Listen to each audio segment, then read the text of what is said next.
కోడిగుడ్డు మంత్రి అవినీతి అక్రమాల చట్టాన్ని రాశారు. పాపం ఈ మంత్రి వాళ్ళ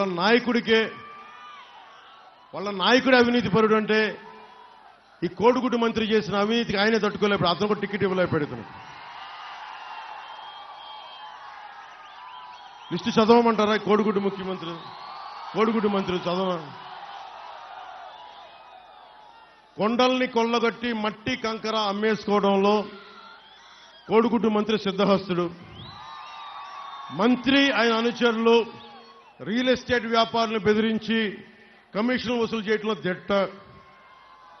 రకరకాల బినామీల్ని పెట్టి కసింకోట మండలం, మనకి విశ్వనాథపేట మండలం కసింకోట గ్రామంలో దాదాపు ఎన్ని వందల ఎకరాలు చేశారో. క్వారీల యజమానులు బెదిరించి కమిషన్లు గుంజుకోవడం, రియల్ ఎస్టేట్ వ్యాపారాలతో పాటు ప్రైవేట్ సెటిల్మెంట్లో కూడా ఆరుతేరిపోయారు వీళ్ళు. పాసు పుస్తకాలు ఇవ్వాలన్నా, మ్యూటేషన్లు జరగాలన్నా మంత్రి బినామీల అనుమతి తప్పనిసరి. రేపొద్దున మా ప్రభుత్వం రాగానే ఈ బినామాల సంగతి పడతాం మీకు. కోవిడ్ సమయంలో రెవెన్యూ దస్త్రాలని తారుమారు చేసి బంజరు భూముల్ని జిరాయితీ భూములుగా చూపించి అమ్మేశారనే ఆరోపణలు ఉన్నాయి. జాతీయ రహదారిని ఆనుకొని ఉన్న గ్రామాల్లో ఇనాం అసైన్ భూములపైన వీళ్ళు దోచేయడానికి సంసిద్ధంగా ఉన్నారు. దోచేశారు కొంత.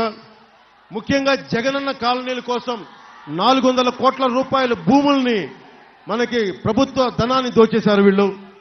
పిసినికాడలోని 80 ఎకరాల దళితుల భూమిని, ఒకవైపేమో విజయవాడలో 100 అడుగుల పైన అంబేద్కర్ విగ్రహం అని చెప్తారు, ఇక్కడ డాక్టర్ సుధాకర్ని పాపం చంపించేశారు, పిచ్చోడిని చేశారు. ఇంకోవైపేమో పిసినికాడలో 80 ఎకరాల దళితులు ఎస్ఐన్ భూముల్ని ఎకరానికి 60 లక్షలు విలువ చేసే భూమిని మనకి 13 లక్షల చొప్పున బలవంతంగా లాగేసుకున్నారు. మంత్రి బినామీల్లో ఒకరు, కోడిగుడ్డు మంత్రి బినామీల్లో ఒకరు కసింకోట మండలంలో జగనన్న కాలనీలకి ప్రభుత్వంలో ఎక్కువ ధరలకు భూములు కొనుగోలు చేయించి కొంత రైతులకు ముట్ట చెప్పి మిగతాది వాళ్ళ సొంత జేబులు వేసుకున్నారు.